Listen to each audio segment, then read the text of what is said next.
We love to show you how to operate Mindray CL-1000i and CL-1200i and do basic maintenance in this video.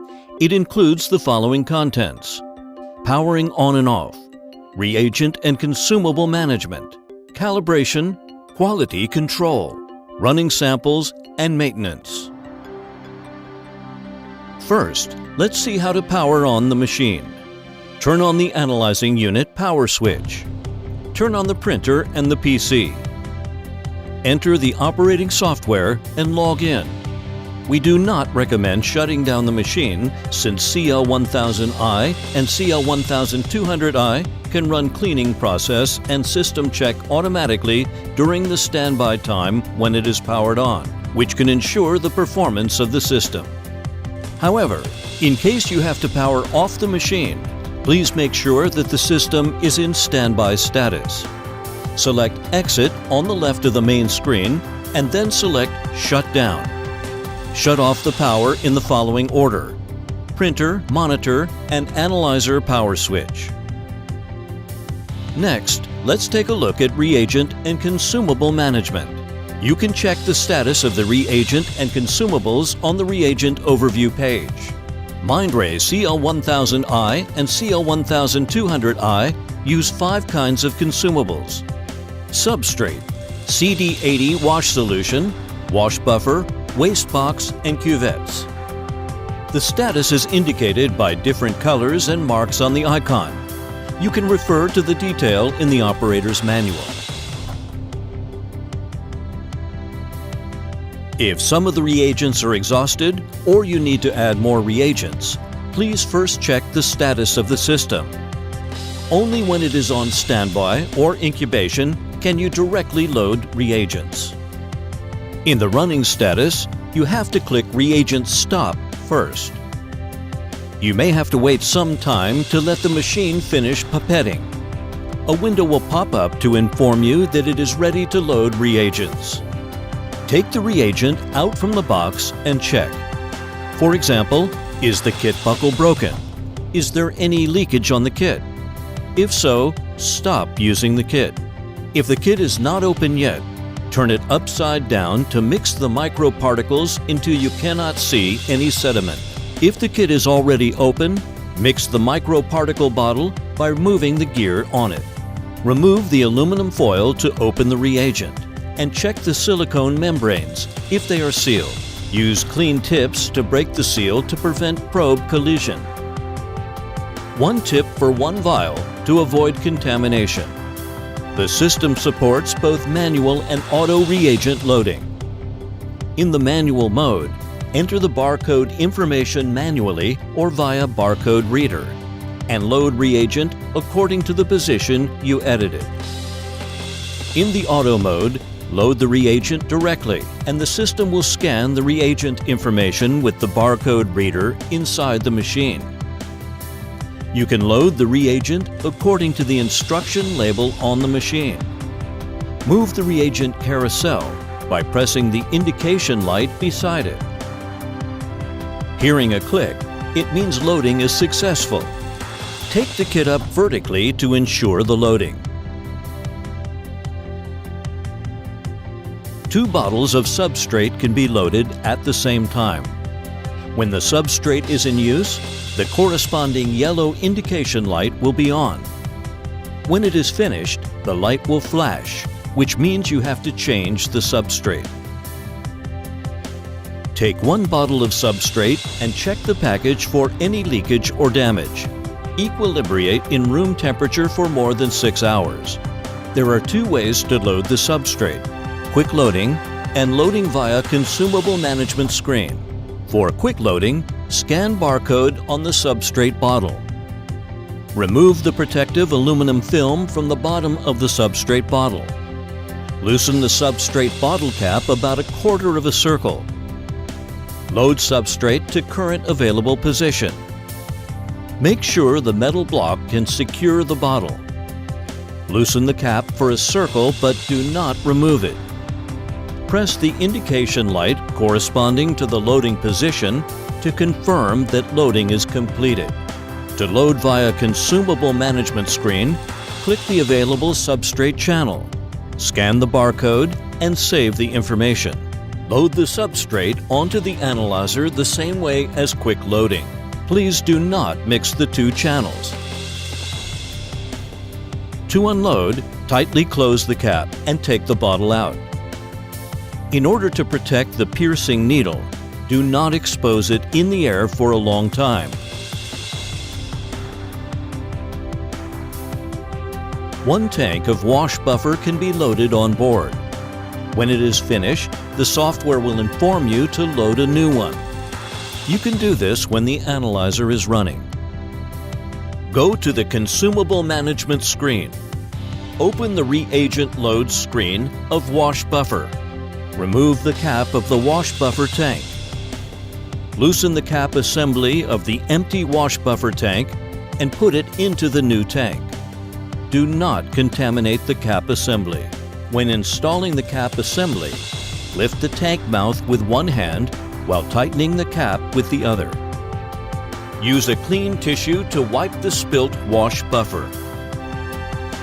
Enter the volume information and click Load. Do not pool the dead volume of the wash buffer in case of contamination.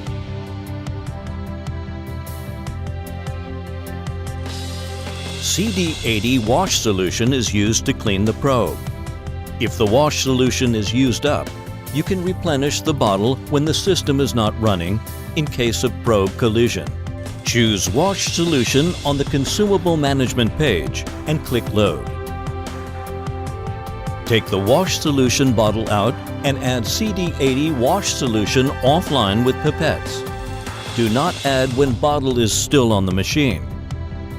Enter the following information: volume and expiration date. Put the wash solution bottle back to the position. Please make sure it will not block the probe movement. Click Load and exit. This is the cuvette, where the reaction takes place. 2 trays of cuvettes can be loaded on the system. Cuvette inventory can be displayed by the software or the indication light. Open the package by the notch. Do not drop or contaminate the cuvettes. Open the door and pull out the tray rack. Take the empty tray out and load a new one. Hold the side of the tray to avoid contamination. Press the 4 corners to make sure the tray touches the bottom of the holder. Push the tray rack back in and close the door. The software can automatically refresh the number of remaining cuvettes. Be mindful of dust in case it influences the test results. If the cuvettes are on board for more than 7 days, please do not use them. 1 waste bag can be loaded on the analyzer. Flashing of the indication light means it needs replacement. Shape the waste container to form a box and make sure its shape can be maintained. Pull or push the interior bag down to make enough space for cuvettes. Open the door, take the waste box out and discard it. Load a new waste box and press the indication light so that the software can refresh the remaining volume of the waste box. If you accidentally press the indication light, please empty the waste box and load it again. Moving on, we are going to learn how to run calibration.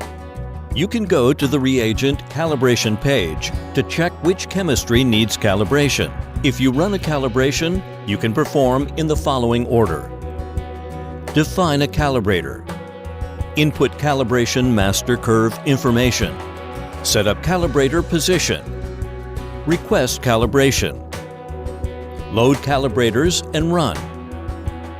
Check calibration status. First, let's define a calibrator.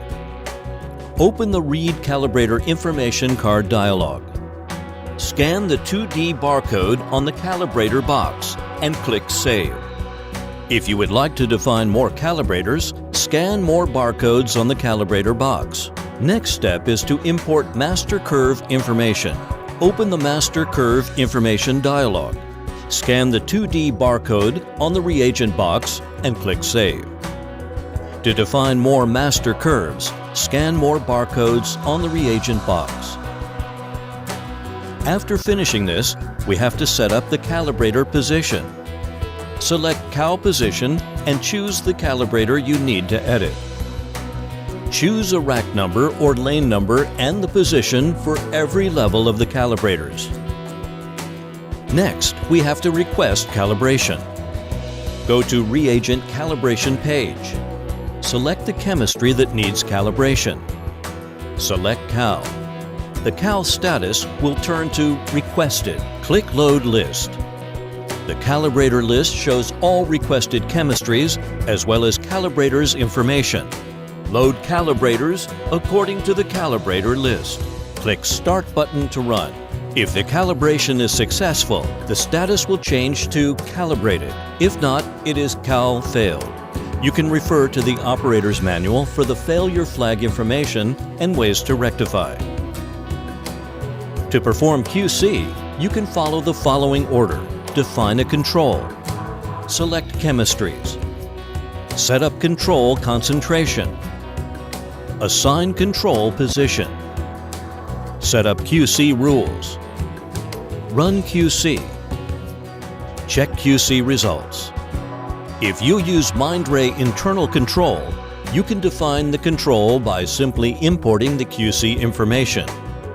Go to QC Setup and click Import Control. Scan the barcode on the control box and save.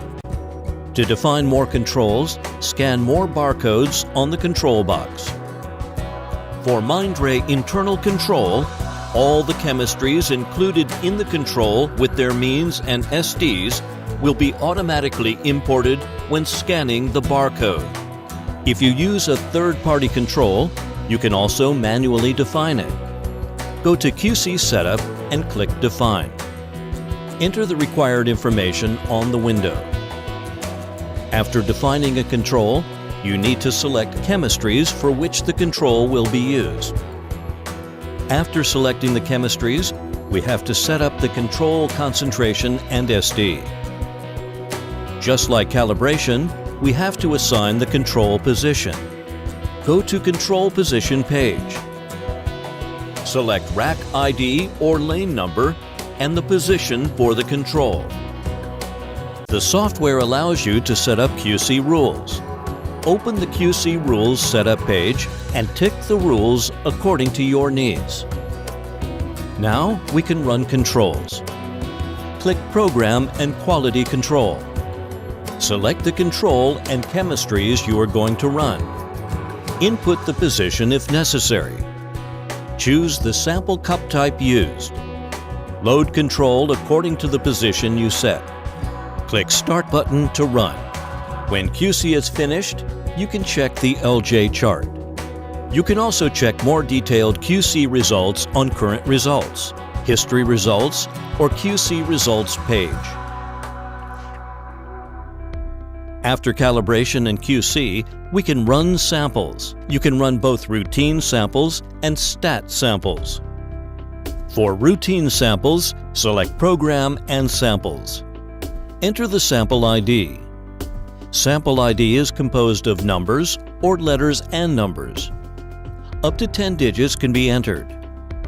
Input the rack ID and position number based on the analysis mode. Choose the chemistries desired. Only those in black can be requested for analysis. Select Options to edit sample cup type, replication, and dilution. Edit patient information such as age and gender in Demographics window. Click Save so that you can define the next sample. Click List and load samples according to the position information on the list. Click Start button to run. For stat samples, just mark the Stat checkbox before selecting chemistries. The other editing procedures are the same as running routine samples. Or you can click the Ambulance button to edit stat samples. Input sample ID and other sample information, choose the chemistries and save. Load samples and place the rack in stat lane. Click Start button to run. You can view the results in current or history. The current includes those that are programmed and analyzed on the day. The history results are those programmed and analyzed before or on the day. Two kinds of simple maintenance will be introduced in this video: probe exterior cleaning and dispersion aspirate probes cleaning. It is recommended to clean the probe exterior every day. Go to Maintenance and click Maintenance command. Choose Clean Probe Exterior and click Continue. Move the probe arm to a position convenient for cleaning. Use alcohol swab to gently wipe the probe. Use swab moistened with deionized water to clear the ethanol on the probe. Do not pull the probe horizontally to prevent probe damage. Select Done to reset probe position. It is recommended to clean the dispersion aspirate probes after 2,500 infectious disease tests or 5,000 routine tests. Select Clean Dispersion Probes, Tubes in Maintenance Command page. Click Continue so that the dispersion disc can move down for more space to take the probes out. The 4 dispersion aspirate probes are marked A1, A2, A3, and A4 respectively. Take A4 as an example. Loosen the quick joint at the end of the tube. Unscrew the round screw of A4 aspirate probe and lift the aspirate probe gently to remove it from the dispersion carousel. Do not crook or scratch the probe. Use alcohol swab to clean the exterior of the replaced aspirate probe and use the unclogging device to clean its interior. Connect the syringe tool in the accessory kit with a quick joint of the aspirate probe. Prepare a beaker full of CD80 wash solution, immerse the other end of the probe into the beaker, and push and pull the syringe plunger for over 10 times. Discharge the liquid in the tube and lift the probe tip above the liquid level. Immerse the probe tip into another beaker filled with deionized water or distilled water. Pull the syringe plunger to aspirate liquid. Put the probe into another empty beaker and push the syringe plunger to discharge the liquid. Repeat this action for at least 10 times to clean the probe interior. Disconnect the probe assembly from the syringe connector. Remove the leftover liquid and use clean tissue to dry the probe exterior. Clean the other 3 tubes the same way. Install back the probe on the plate and tighten the round screw clockwise. Lift the aspirate probe gently and check if it can spring back smoothly. Please take care not to crook or scratch the probe. Connect the quick joint on the machine.